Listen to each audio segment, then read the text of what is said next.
Hello दोस्तों, स्वागत है आपका अपने YouTube channel the learning circle में। दोस्तों मैं हूं लक्ष्मी नारायण यादव। आइए दोस्तों, आज हम जो आपके त्रिकोणमितीय अनुपात हैं, त्रिकोणमितीय अनुपात के बारे में तो आप जानते ही हैं। Sine theta, cos theta, tan theta, cosec theta, sec theta और कॉट थीटा, ये 6 त्रिकोणमितीय अनुपात होते हैं।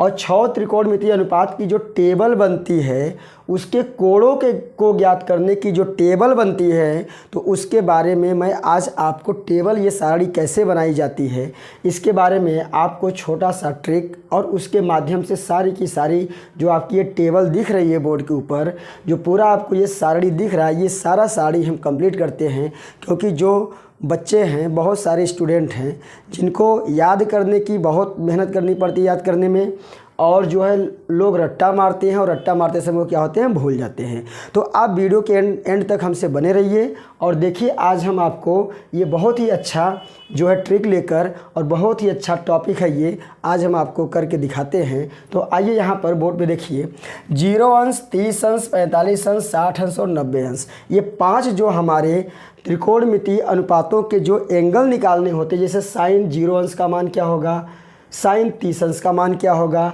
साइन 45 अंश का मान क्या होगा, ये आपको याद करने की ज़रा भी ज़रूरत नहीं होगी। आप केवल ये समझ लीजिए किस तरह से आपको समझाया जा रहा है, बाकी सारी चीज़ें आप कर सकते हैं। तो आइए सबसे पहले हम आपको बताते हैं, यहाँ एंगल थीटा लिखा है, एंगल ए भी हो सकता है, एंगल बी भी हो सकता है, एंगल जगह कुछ भी हो सकता है, और उसकी जगह पे यहाँ 0 हो सकता है, 30 हो सकता है, 45 हो सकता है, 60 या फिर 90 हो सकता है। तो आइए सबसे पहले हम करते क्या हैं, यहाँ पर जो पहला है, ये पहला जो बॉक्स यहाँ बना है, पहली लाइन में 1 2 3 4 5 बॉक्स बने हैं। पांचों बॉक्स में आपको कुछ भरना है। क्या भरना है, पहले सबसे पहले आप लिख दीजिए यहाँ पे 0, उसके बाद क्या लिखना है आपको 1, फिर लिख दीजिए 2, लिख दीजिए 3, उसके बाद लास्ट में आप लिख दीजिए 4। इतना आपने लिख दिया। अब सबके बटे में यानी सबके अपॉन में आप 4 कर दीजिए, सबके अपॉन में आप क्या कर दीजिए, 4 लिख दीजिए। और लिखने के बाद एक और काम करना है, उस काम के बाद आपका सारा काम समाप्त हो जाता है। इसे आप लिखिए करड़ी के अंदर, यहाँ भी आप रूट लगा दीजिए, यहाँ भी आप करड़ी लगाइए, यहाँ भी लगाइए, और लास्ट वाले में भी आपको रूट लगाना है। अब देखिए भाई, यहाँ पे क्या है, 0/4 करड़ी 0/4, इसका मान क्या होगा हम आपको बताते हैं। 0 का जो वर्गमूल होता है 0 होता है, और 4 का वर्गमूल होता है 2। एक बात आप ध्यान दीजिए, 0/2 है तो 0/2 की वैल्यू क्या होगी। अगर ऊपर 0 है, नीचे कोई भी संख्या हो, 1 हो, 2 हो, 3 हो, 4 हो, पूर्ण संख्या कोई भी हो, तो उसका अगर भाग आप 0 में देते हैं तो उसकी वैल्यू क्या आती है, 0। यानी कि इसके सामने हम क्या रख देते हैं, 0। अब आप समझिए, साइन 0 अंश की वैल्यू क्या हो गई, 0। चलिए आगे देखते हैं दूसरा।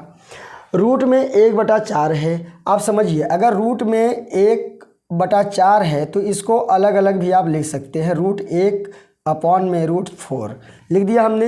तो 1 का वर्गमूल आपको पता है 1 ही होता है, और 4 का वर्गमूल दोस्तों क्या होता है, 2। तो हमारा आंसर आ गया 1/2 यानी कि 1/2।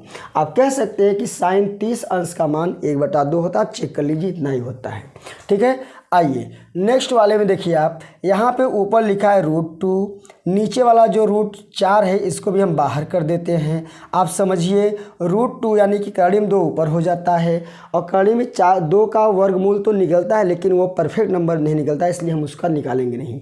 4 का वर्गमूल होता है दोस्तों 2। इसको थोड़ा आप सॉल्व कर लीजिए।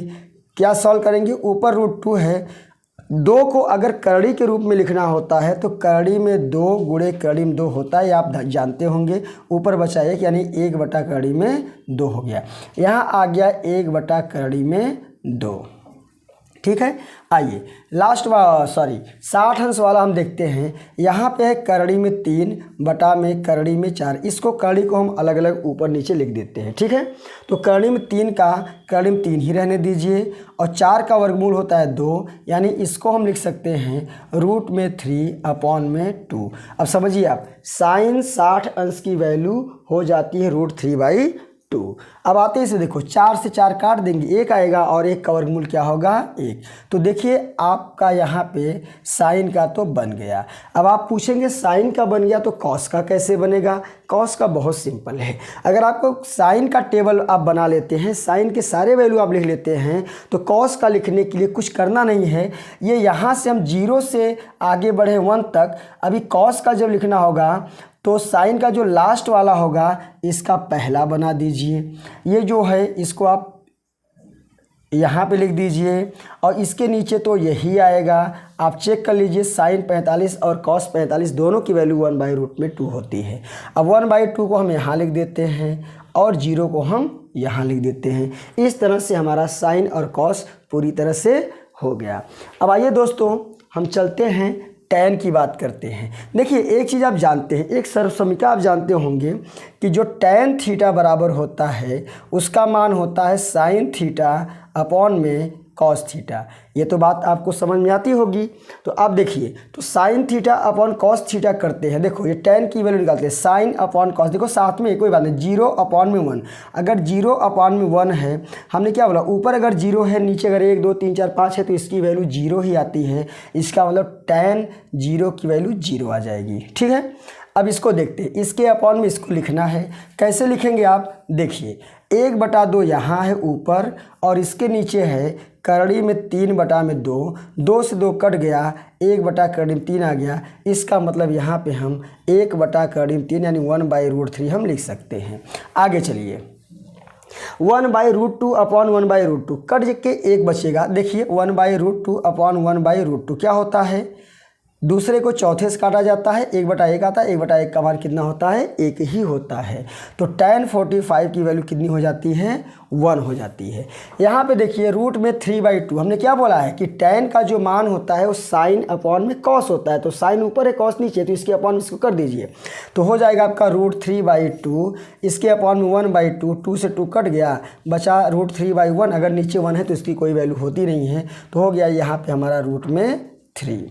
ठीक है, अब देखिए यहाँ पे साइन 1 है और कॉस 0 है तो 1/0 होगा। तो अगर नीचे 0 आता है, ऊपर कोई संख्या होती है तो उसका मान 0 न होके अपरिभाषित होता है, जिसे हम अनंत, अपरिभाषित या फिर इनफाइनाइट, नॉन डिफाइंड, कुछ भी आप समझिए। इन तीनों चीज़ों में से कुछ भी आप इसको लिख सकते हैं। आइए अब हम कोसेक की बात करते हैं।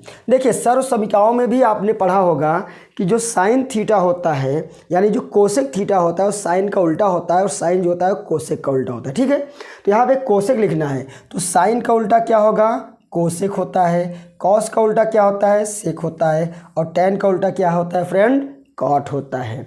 तो चलिए अगर हमको कोसेक लिखना है तो साइन का उल्टा लिखना है। साइन का उल्टा का मतलब क्या, ये 0 है, 0 है तो समझ लीजिए 0 के अपॉन में 1 ही होता है। जब इसका उल्टा करेंगे तो 1 अपॉन में 0, नीचे 0 रहता है तो अपरिभाषित होता है, यानी कि नॉन डिफाइंड होता है। बात समझ में आ गया। अब इसको देखो, इसका उल्टा कर देंगे, 2 ऊपर जाएगा 1 नीचे, तो नीचे 1 रहता है, उसका कोई मतलब नहीं है। अब इसका उल्टा कर देंगे, √2 ऊपर हो जाता है और 1 नीचे आ जाता है, तो नीचे 1 से कोई मतलब नहीं है। फिर इसका उल्टा कर देते हैं, 2 ऊपर चला जाता है और रूट आ जाता है हमारा नीचे। 1 का उल्टा 1 ही होता है, कोई दिक्कत नहीं है।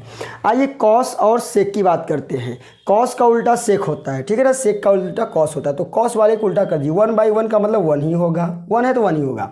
फिर इसका उल्टा करेंगे, 2 ऊपर जाएगा और रूट में 3 कहाँ आएगा भाई, कड़ी में 3 नीचे आएगा। ये कॉस देखिए, 2 रूट 2 ऊपर जाएगा, अपॉन में 1 आएगा। हमने बोला अपॉन में 1 है तो इससे कोई मतलब नहीं होता है। फिर देखिए 2 ऊपर जाएगा, 1 नीचे आएगा, तो भी वही बात है। यहाँ पे 0 है, देखिए फिर 0 है तो इसके अपॉन में क्या होगा, 1 तो रहेगा ना हमेशा। तो जब इसका उल्टा करेंगे 1/0 होगा, तो ये भी इनफाइनाइट यानी कि अपरिभाषित, नॉन डिफाइंड हो सकता है। ठीक है, हो सकता नहीं, होता ही है। tan का उल्टा कॉट होता है। फिर भी यहाँ देखो 0 के अपॉन में 1 होगा, तो 0 के अपॉन में 1 है तो हमेशा इनफाइनाइट यानी नॉन डिफाइंड होता है। यहाँ नॉन डिफाइंड का निशान हमने लगा दिया, अपरिभाषित हिंदी बोलते हैं।